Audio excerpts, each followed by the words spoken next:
हाँ तो दोस्तों लास्ट वीडियो में डिस्कस किया था क्या, फॉन्ट स्टाइल तक। ठीक है, अब हम एक नई प्रॉपर्टी डिस्कस करते हैं, टेक्स्ट अलाइन। इसको हम बहुत ज़्यादा यूज़ करते हैं, फॉन्ट से रिलेटेड ही है, फॉन्ट साइज टेक्स्ट से रिलेटेड। तो अब मैं डिस्कस करता हूँ आपसे टेक्स्ट अलाइन। ठीक है, टेक्स्ट अलाइन बेसिकली क्या है कि जब आप टेक्स्ट को, जैसे आपने पी टैग, पैराग्राफ टैग लिखा, अब उसको अलाइन करना चाहते हो। देखो कैसे कि भाई आपका ये पैराग्राफ मैंने लिया पी, लॉरम 10, कंट्रोल ई। ठीक है, ये इसको अब इसका प्रीव्यू इनेबल किया हमने सीधा। लॉरम टैग स्टाइलिश, कोई स्टाइलिंग अभी अप्लाई नहीं कर रहे, हटा दिया इसको। तो टेक्स्ट अलाइन बेसिकली क्या करता है कि जो आपका अलाइनमेंट है, जो आपने जब पैराग्राफ के अंदर जो टेक्स्ट लिखा उसको अलाइनमेंट कहाँ करना है। मतलब क्या कि मैं इसको, अभी जो बाय डिफॉल्ट होता है वो टेक्स्ट अलाइन होता है लेफ्ट, इसलिए आपका कंटेंट लेफ्ट से चालू होता है। ठीक है, अगर मैं इसको देख तो लिखता हूँ मैंने पी, मैंने कहा टेक्स्ट अलाइन बेसिकली क्या करेगा, अलाइन करता है आपके कंटेंट को, टेक्स्ट कंटेंट को। तो पैराग्राफ के मैं टेक्स्ट को, कंटेंट को अलाइन करना चाहता हूँ, मैंने कहा टेक्स्ट अलाइन। तो देखो ऑप्शन क्या क्या आपने कहा, सेंड लेफ्ट। तो बाय डिफॉल्ट देखो लेफ्ट में ही होती है, तो टेक्स्ट अलाइन की डिफॉल्ट वैल्यू क्या होती है, लेफ्ट। जिसका काम क्या है, जो पैराग्राफ पी है इसके अंदर जो भी टेक्स्ट है उसको लेफ्ट से चालू कर देगा, लेफ्ट अलाइन। अब मैंने कहा टेक्स्ट अलाइन राइट। अब देखो राइट से क्या होता है, ये आपका राइट साइड में पहुंच जाएगा। जैसे आपने लिखा टेक्स्ट अलाइन राइट, देखो ये राइट साइड में पहुंच गया, राइट साइड अलाइन हो गया आपका कंटेंट। ठीक है, नेक्स्ट प्रॉपर्टी क्या आपकी, आपने कहा टेक्स्ट अलाइन सेंटर, कि भाई जो आपका टेक्स्ट है वो सेंटर में अलाइन हो गया। तो देखो आपका टेक्स्ट क्या हो गया, सेंटर में अलाइन हो गया। तो टेक्स्ट अलाइन का काम क्या है कि जैसे जो पैराग्राफ टेक्स्ट है या H1 टेक्स्ट है, कि जो आप टेक्स्ट को अलाइन करना चाहते हो सेंटर, तो टेक्स्ट के अलाइनमेंट के लिए हम यूज़ करते हैं टेक्स्ट अलाइन प्रॉपर्टी को। अब एक प्रॉपर्टी क्या होती है, टेक्स्ट इंडेंट। अभी दिखाते हैं कैसे। सर अब मैं ये पैराग्राफ जो है इसका जो बैकग्राउंड है इसको सेट कर देता हूँ, इसको बैकग्राउंड कलर को कर देता हूँ ग्रीन। तो जो पैराग्राफ ये बैकग्राउंड ग्रीन हो गया। ठीक है, इसके टेक्स्ट कलर, जो आप इसमें टेक्स्ट लिख रहे हो उसके कलर को मैं सेट कर देता हूँ वाइट। ये सब आएगा, बैकग्राउंड से रिलेटेड सारी चीज़ें बात करेंगे।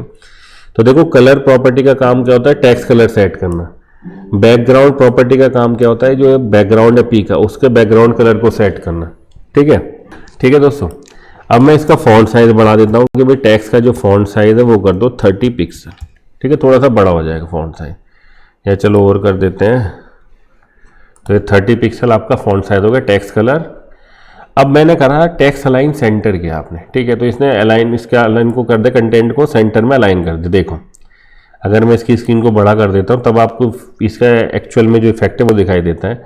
ये पूरा पैराग्राफ क्या होता है, box level, block level element. तो ये पूरी विथ ऑक्यूपाई कर लेता है, उसके आपने पूरी विथ के सेंटर में इसको अलाइन कर दिया। ठीक है, अब मैं इसको क्या करना चाहता हूँ, मैं इसको कर देता हूँ लेफ्ट, टेक्स्ट अलाइन लेफ्ट। तो ये आपका कहाँ से स्टार्ट हो जाएगा, लेफ्ट से स्टार्ट होगा हमेशा, सेंटर में नहीं, लेफ्ट से स्टार्ट होगा। क्यों, क्योंकि मुझे डिस्कस करना है अपनी एक प्रॉपर्टी को जिसका नाम है टेक्स्ट इंडेंट। टेक्स्ट इंडेंट, ठीक है दोस्तों। टेक्स्ट इंडेंट प्रॉपर्टी क्या है बेसिकली, कि मैं क्या चाहता हूँ, मैं चाहता हूँ जब पैराग्राफ स्टार्ट हो तो उसमें थोड़ा सा इंडेंटेशन, थोड़ा सा स्पेस क्रिएट करना चाहता हूँ स्टार्टिंग में, उसके लिए हम यूज़ करते हैं टेक्स्ट इंडेंट। ठीक है, अब मैंने लिखा टेक्स्ट इंडेंट। अब कितना स्पेस देना चाहता हूं, मैंने कहा इसको भाई 40 पिक्सल का स्पेस दे दो स्टार्टिंग में। ठीक है, तो देखो टेक्स्ट इंडेंटेशन कितना हो गया, स्टार्टिंग में 40 पिक्सल हो गया। फिर हमने कहा चलो थोड़ा सा और बढ़ा देते हैं दिखाने के लिए, 80 पिक्सल कर दे। तो देखो आपका इंडेंटेशन क्या है, 80 पिक्सल हो गया। देखो इंडेंटेशन का ब्यूटी तभी है जब आपका जो टेक्स्ट अलाइन है वो लेफ्ट में हो। अगर आपने टेक्स्ट अलाइन राइट में कर रखा है तो आपको इंडेंटेशन दिखेगा नहीं इतना। ठीक है, तो हमने कहा चलो अब देखते हैं इसको क्या मैं कह रहा हूं, क्या कि इंडेंटेशन मतलब स्टार्टिंग में आपको स्पेसिंग दे रहा हूं। ये इसका आपको इफेक्ट तभी दिखाई देता है जब आपका टेक्स्ट जो है सेंटर लेफ्ट अलाइन आपने कर रखा है। अगर मैं इसको कर देता हूं सेंटर, तो मुझे इसका कोई फ़र्क ही नहीं चलता। पता क्यों, बड़ी स्क्रीन पे हमेशा टेक्स्ट अलाइन सेंटर किया, इसको किया सेव, थोड़ा स्लो चल रहा है। तो देखो अब मुझे इंडेंटेशन का कोई फर्क ही नहीं चल रहा, इंडेंटेशन मैंने किया दिया 90, तो इतना इफेक्ट मुझे दिखेगा नहीं। क्यों? क्योंकि वो ऑलरेडी टेक्स्ट जो है आपका सेंटर लाइन है। तो इंडेंटेशन की ब्यूटी कब है, इंडेंटेशन हम कब यूज़ करते हैं? देखो रियरली यूज़ करते हैं, बट हमें पता होना चाहिए। टेक्स्ट इंडेंटेशन का यूज़ तभी है जब आपका टेक्स्ट जो है वो लेफ्ट अलाइन हो, कि आपने लेफ्ट से स्टार्ट हो, उसके स्टार्टिंग में आप स्पेस क्रिएट करना चाहते हो, ठीक है, तभी हम इस इंडेंटेशन का यूज़ करते हैं। मैंने इसको लिख दिया लेफ्ट। तो देखो अब लेफ्ट है तो लेफ्ट में इंडेंटेशन है आपका, कोई दिक्कत नहीं, केवल पहली लाइन में इंडेंटेशन है। ये देखो टेक्स्ट इंडेंट यहाँ से स्टार्ट हुआ पहला 90 पिक्सल, देन उसके बाद आपका टेक्स्ट चालू होगा, दिस कॉल्ड टेक्स्ट इंडेंट, ठीक है। अब ये टेक्स्ट से रिलेटेड थोड़ी छोटी छोटी प्रॉपर्टी जिनको हम डिस्कस कर लेते हैं। तो टेक्स्ट इंडेंट बेसिकली क्या, इंडेंटेशन क्रिएट करने के लिए जब हम पाइथन में बात करते हैं तो पाइथन को हम बोलते हैं Python is the indented language, कि इसमें इंडेंटेशन का बहुत ध्यान रखना पड़ता है, क्योंकि इसमें ओपनिंग क्लोजिंग कर्ली ब्रेसेस का कोई रोल नहीं है, इंडेंटेशन से वर्क करता है, उसी से रिकॉग्नाइज किया जाता है कि भाई ब्लॉक की स्टार्टिंग और एंड पॉइंट क्या है, तब वहाँ पे हम इंडेंटेशन इस वर्ड को सुनते हैं। तो इन टेक्स्ट इंडेंटेशन मतलब आप स्टार्टिंग में कोई स्पेस क्रिएट करना चाहते हो। अब मैं इसी से रिलेटेड थोड़ा सा काम करना चाहता हूँ, क्या कि भाई टेक्स्ट से रिलेटेड ही थोड़ा सा काम होता है। नेक्स्ट प्रॉपर्टी हम देख लेते हैं, चलो लाइन हाइट,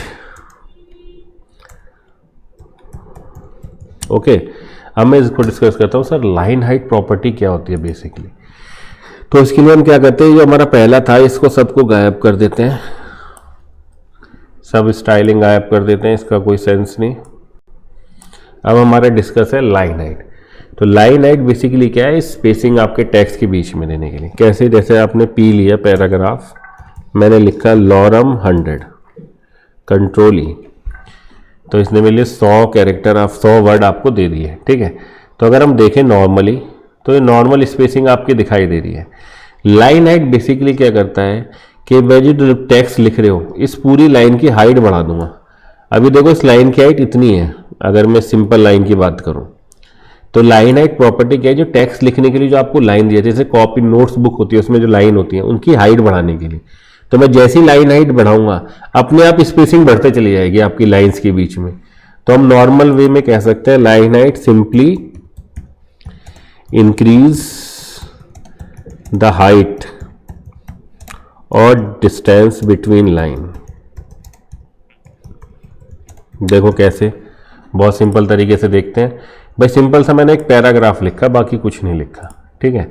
अब मैंने लिखा पी पैराग्राफ फॉन्ट साइज, इसका फॉन्ट साइज थोड़ा सा बढ़ा देते जो हमें थोड़ा सा विजिबल हो जाए, 20 पिक्सल, ठीक है। अब मैंने इसकी लाइन हाइट ली, लाइन हाइट, इस प्रॉपर्टी को मैं वैल्यू असाइन करना चाहता हूँ कि भाई इसकी लाइन की जो हाइट है मैं बढ़ाना चाहता हूँ। मैंने कहा दिया 40 पिक्सल, जैसे ही मैंने लिखा लाइन हाइट 40 पिक्सल, अब देखो ये जो है आपकी हाइट लाइंस के बीच में डिस्टेंस बढ़ गया, क्योंकि जो आप बेसिकली बोल सकते हो जो एक लाइन थी आपकी उसकी विड्थ हो गई अब 40 पिक्सल, हाइट हो गई 40 पिक्सल। तो अब 40 पिक्सल की हाइट वाली लाइन में आप अपना कंटेंट लिख रहे हो, तो हर लाइन की हाइट कितनी होगी 40 पिक्सल। तो इसलिए आपके कंटेंट के बीच में जो स्पेसिंग है ये डिस्टेंस बढ़ता चला गया। आपने कहा 60 पिक्सल, तो देखो अपने आप बढ़ता चला गया आपका जो लाइन हाइट है। बेसिकली आप कह सकते हो डिस्टेंस, कि भाई डिस्टेंस बढ़ाने के लिए कि 2 लाइंस का कंटेंट है, आपका कंटेंट लिखा हो उसके बीच में स्पेसिंग को आप चेंज करना चाहते हो या उसके 2 लाइंस के बीच में हाइट को बढ़ाना चाहते हो, ठीक है। अब आपने कहा सर लाइन हाइट को हम वैल्यू 2 फॉर्म में दे सकते हैं, तो पिक्सल फॉर्म में दे दो या फॉन्ट, जैसे मैंने लिखा 2, तो 2 का मतलब क्या कि 2 लाइन हाइट, 2 मतलब 2 into font size of text. तो ये कितने हाइट हो जाएगी, इसकी लाइन हाइट हो जाएगी 40 पिक्सल। तो जब आपने दिया simple line height 2, it means, इसका मतलब कैसे नीचे लिख देता हूं, it means line height value is 2 into font size of P, कि जो एलिमेंट का फॉन्ट साइज है उसका दुगना। जैसे आपने लिखा 2 लाइन हाइट 2, इसका मतलब क्या, फॉन्ट साइज से दुगने हाइट की आपकी लाइन हाइट क्रिएट हो गई। आपने लिखा 1, तो देखो 20 पिक्सल छोटा हो गया आपके लिए। 1.5 तो क्या हो गया, 1.5 गुना मतलब 30 पिक्सल की। 2 लिखा 40 पिक्सल, तो आपका हाइट बढ़ती जा रही है, तो डिस्टेंस आपकी जो टेक्स्ट के बीच में डिस्टेंस बढ़ता जा रहा है। ठीक है, तो हमने कहा कि लाइन हाइट को हम वैल्यू या तो पिक्सल फॉर्म में दे सकते हैं या नंबर फॉर्म में। नंबर बेसिकली क्या होता है, जैसे 2 3 दिया तो 2 into font size of text, के टेक्स्ट का जो फॉन्ट साइज है उसका दुगना, उतने हाइट की आपकी लाइन हाइट की रेट हो जाएगी। लाइन हाइट बेसिकली आप दूसरे वर्ड में बोल सकते हो विथ ऑफ अ लाइन, कि जो आपकी जो हाइट, कि आपकी जो हाइट है लाइन हाइट, इसलिए बोलते हैं लाइन हाइट, कि जो आपकी एक लाइन है उसकी हाइट कितनी होगी। विथ तो टोटल आपकी जो व्यू पोर्ट की विथ उतनी होगी, हाइट कितनी होगी जो लाइन हाइट आपका एट्रीब्यूट स्पेसिफाई करता है। तो इसमें आप वैल्यू दे सकते हो तो पिक्सल फॉर्म में या नॉर्मल नंबर। जब आप नॉर्मल नंबर देते तो उसका मतलब क्या, 2 into font size of P, कि जिस भी आप पैराग्राफ के अंदर लिख रहे हो उसका डबल फॉन्ट साइज जितना उसका डबल। अगर आपने फॉन्ट साइज बढ़ा दिया, यहाँ कर दिया 30, तो देखो आपका 30 बढ़ेगा और स्पेसिंग बढ़ता चला जाएगा। ठीक है, ये होता है लाइन हाइट का जो हम यूज़ करते हैं और भयानक यूज़ करते हैं। तो मैंने इसको कर दिया 20, तो 20 इंटू 2 40 पिक्सल का आपका फॉन्ट साइज, और इस पर हाइट कितनी होगी, 40 पिक्सल की हाइट होगी, फॉन्ट साइज आपका 20 पिक्सल। ठीक है, अब एक प्रॉपर्टी होती है क्या, कि सर लाइन हाइट हमें समझ में आता है, इंक्रीज द हाइट और डिस्टेंस बिटवीन लाइन, ये कह सकते हो आप सिंपल। ठीक है, अब एक आता है क्या, कि भाई जो मेरा वर्ड है उसमें जो लेटर्स है उनके बीच में मैं स्पेस क्रिएट करना चाहता हूँ, तब हम यूज़ करते हैं लेटर स्पेसिंग। इस प्रॉपर्टी का काम क्या है, create a space between letters, कि भाई दो आपके जो वर्ड है इसके लेटर्स के बीच में स्पेस क्रिएट करना चाहते हैं, तो हम लेटर स्पेसिंग का यूज़ करते हैं।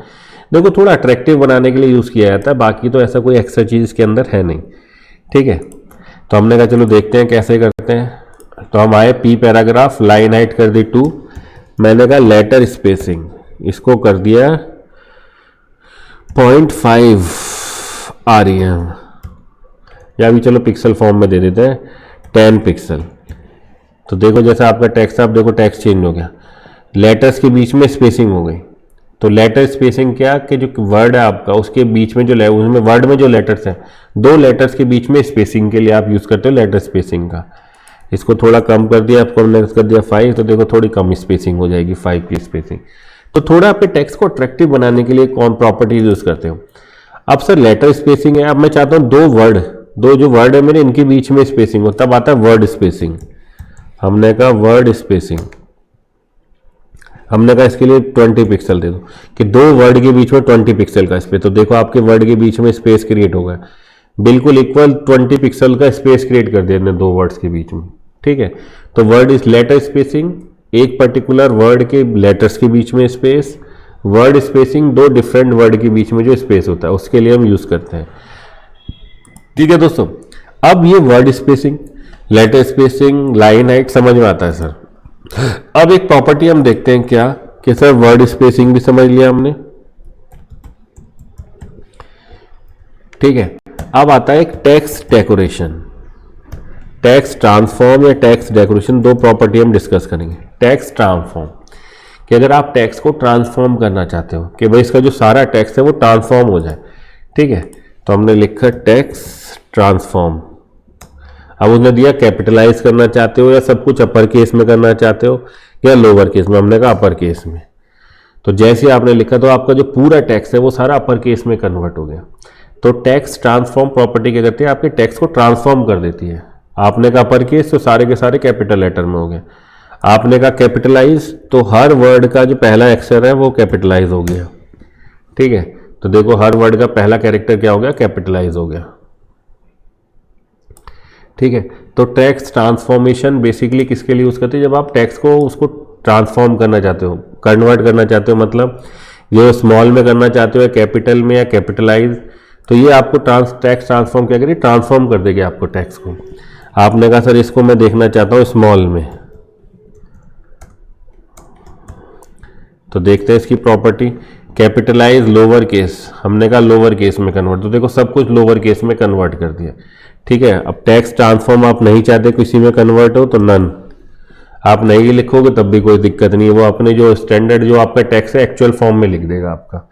ठीक है, अब ये था टेक्स्ट ट्रांसफॉर्म, जो आपके टेक्स्ट को ट्रांसफॉर्म करना चाहता है। अब आता है एक प्रॉपर्टी आती है इसी से रिलेटेड होती है, वो होती है टेक्स्ट डेकोरेशन। टेक्स्ट ट्रांसफॉर्म क्या कह सकते हैं, simply transform the text in capitalize और स्मॉल वन और अपर केस। ठीक है दोस्तों, तो बेसिकली जब भी मुझे स्टाइलिंग करनी होगी बटन तो मैं इसे टेक्स्ट ट्रांसफॉर्म को यूज करूंगा। एक होता है टेक्स्ट डेकोरेशन, ये दोनों चीज जो मैं रिपीटेडली यूज करूंगा वो बटन के केस में यूज करूंगा। ठीक है, तो मैं कैसा करता हूं, मैं इसको बटन में ही दिखा देता हूं आपको। तो मैं एक बटन बना देता हूं href, उस पर टेक्स्ट लिख देता हूं प्रेस मी। ओके दोस्तों, अब इसकी साइज को घटा देते हैं, लेटर स्पेसिंग, वर्ड स्पेसिंग ये सब गायब कर देते हैं, नॉर्मली लिख देते हैं इसको। ठीक है, टेक्स्ट ट्रांसफॉर्म भी नहीं चाहिए। ओके,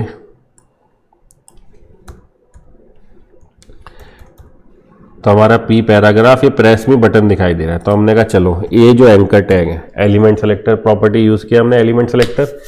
अब हमने कहा इसका चलो फॉन्ट साइज बढ़ा देते हैं, फॉन्ट साइज कर देते हैं 30 पिक्सल। ठीक है, तो आपका फॉन्ट साइज बन गया 30 पिक्सल। लेटर स्पेसिंग अभी हमने यूज किया, स्पेस देने के लिए लेटर्स के बीच में हमने लिख दिया 10 पिक्सल। देखें 10 पिक्सल से ज़्यादा तो नहीं आ रहा, ज़्यादा क्रिएट हो रहा है तो 5 पिक्सल कर देते हैं, कोई दिक्कत नहीं। ठीक है, अब टेक्स्ट ट्रांसफॉर्म इसको कर देते हैं अपर केस, सब कुछ अपर केस में। ठीक है, तो ये हो गया अपर केस में। अब देखो क्या होती है, मैं चाहता हूं क्या कि ये जो नीचे लाइन है ये ना है, ये बिल्कुल सिंपल सा बटन सा रहे। तो हमने कहा इसके लिए हम यूज़ करते हैं टेक्स्ट डेकोरेशन, कि अगर टेक्स्ट के सामने कुछ आपने डेकोरेशन कर रखी है, जैसे ये टेक्स्ट है इसके नीचे अंडरलाइन कर रखी है, इस डेकोरेशन को मैं चेंज करना चाहता हूं, तो मेरे पास देखो टेक्स्ट डेकोरेशन प्रॉपर्टी है, इसके थ्रू आप डेकोरेटेड टेक्स्ट की टेक्स्ट डेकोरेशन को चेंज कर सकते हो। आपने कहा नन, मुझे कोई सी डेकोरेशन नहीं चाहिए, मैंने जैसे ही नन लिखा देखो उसने टेक्स्ट हटा दिया। ठीक है, नीचे से जो अंडरलाइन हो रही थी वो हटा दिया। सेकेंड प्रॉपर्टी क्या, आपने कहा टेक्स्ट डेकोरेशन मुझे चाहिए बीच में से इसके जो क्रॉस करती हुई लाइन चाहिए। ठीक है, तो उसके लिए होता है लाइन थ्रू। जैसे आपने लाइन थ्रू प्रॉपर्टी लगाई तो देखो उसने क्रॉस कर दिया आपके टेक्स्ट को। आप अंडर ओवरलाइन इस टेक्स्ट के ऊपर चाहते हो तो आपके पास प्रॉपर्टी है क्या, ओवरलाइन की। आपने जैसे ही ओवरलाइन लिखा तो देखो आपके ऊपर आ गया। ठीक है दोस्तों, ठीक है दोस्तों, तो टेक्स्ट डेकोरेशन बेसिकली जो आपका टेक्स्ट है, जो एंकर टैग का टेक्स्ट है उसको डेकोरेट करने के लिए आप उस पर अपर खींचना चाहते हो, अपर लाइन या लाइन थ्रू या किसी भी को यूज कर सकते हो, या कुछ भी नहीं लाइन चाहते तो आप सीधा यूज कर सकते हो नन। ठीक है, तो ये था टेक्स्ट डेकोरेशन, जो आपके जो टेक्स्ट है उसको डेकोरेट करना चाहते हो, उस पर डेकोरेशन अगर कुछ है तो उसको रिमूव करना चाहते हो तो आप इसका यूज कर सकते हो। ये टेक्स्ट डेकोरेशन मैं उस पर भी लगा सकता हूँ, अपने पैराग्राफ पे भी किसी को भी यूज कर सकते हो। मैंने लिखा Ctrl+C, यहाँ पे कॉपी कर दिया Ctrl+V। तो देखो जैसे आपने टेक्स्ट डेकोरेशन ओवरलाइन के देखो सब पे आपका जो टेक्स्ट पैराग्राफ है वो डेकोरेट हो गया, सब पे ओवरलाइन, टेक्स्ट के ऊपर आपकी लाइन आ गई। ठीक है, तो इस तरीके से आप टेक्स्ट डेकोरेशन प्रॉपर्टी को यूज कर सकते हो। सिंपल सी है, बटन के ऊपर हम भर के यूज करेंगे इन चीजों को। तो टेक्स्ट डेकोरेशन में क्या यूज करूंगा, उसके अंदर नन। तो जैसे मेरा बटन है नन, अब फिर इसका मैं क्या बना दूंगा, बॉर्डर 3 पिक्सल सॉलिड ब्लैक। ठीक है, तो ब्लैक आ गया। इसका कलर चेंज करना है, एंकर टैग का मुझे अच्छा नहीं लग रहा है तो हमने कर दिया कलर, बैकग्राउंड कलर पहले चेंज करते हैं, बैकग्राउंड ग्रीन। ओके, अब इसका कलर चेंज कर दिया वाइट, तो टेक्स्ट कलर क्या हो गया, वाइट। अब ये स्पेसिंग चाहिए कि भाई ये इसके बीच में स्पेसिंग तब हम यूज करेंगे, बॉक्स मॉडल के अंदर पैडिंग प्रॉपर्टी होती है। तो अभी मैं थोड़ा सा यूज कर देता हूं, बस मैंने कहा पैडिंग क्रिएट कर दे, कितनी 20 पिक्सल्स की, लेफ्ट राइट टॉप बॉटम, तो ये पैडिंग क्रिएट कर दी। अब ये ग्रीन बैक ब्लैक वो अच्छा नहीं लग रहा है तो इसको बैक बॉर्डर को रिमूव कर देते हैं, इसका कोई सेंस नहीं, गायब कर देते हैं इसको। ठीक है दोस्तों, तो ये आपका स्टाइलिश बटन हो गया। तो मैं उस समय यूज करूंगा ये टेक्स्ट डेकोरेशन, लेटर स्पेसिंग, तो ये रिपीटेडली यूज होती है, छोटे छोटे से कॉन्सेप्ट है, बस पता होना चाहिए कि ऐसा कुछ होता है। ठीक है, तो देखो हमारा बटन डिजाइन हो गया, आराम से काम कर सकते हैं हम इसके ऊपर हम। ठीक है। तो ये बेसिक था आपका, जो छोटा सा मैंने फॉन्ट से रिलेटेड वर्क किया। तो मैंने आपको इसमें बता दिया लाइन हाइट क्या चीज़ है, लेटर स्पेसिंग क्या चीज़ है, टेक्स्ट डेकोरेशन का मतलब क्या है, टेक्स्ट ट्रांसफॉर्म प्रॉपर्टी का मतलब क्या है, टेक्स्ट ट्रांसफॉर्म क्या पर्टिकुलर टेक्स्ट को ट्रांसफॉर्म करना चाहते हो कैपिटलाइज या स्मॉल लेटर्स में, तब आप टेक्स्ट ट्रांसफॉर्म प्रॉपर्टी का यूज़ कर सकते हो। ठीक है। अब नेक्स्ट वीडियो में हम क्या डिस्कस करेंगे दोस्तों, CSS बॉक्स मॉडल। बहुत इंपॉर्टेंट टॉपिक है, अच्छा कॉन्सेप्ट है।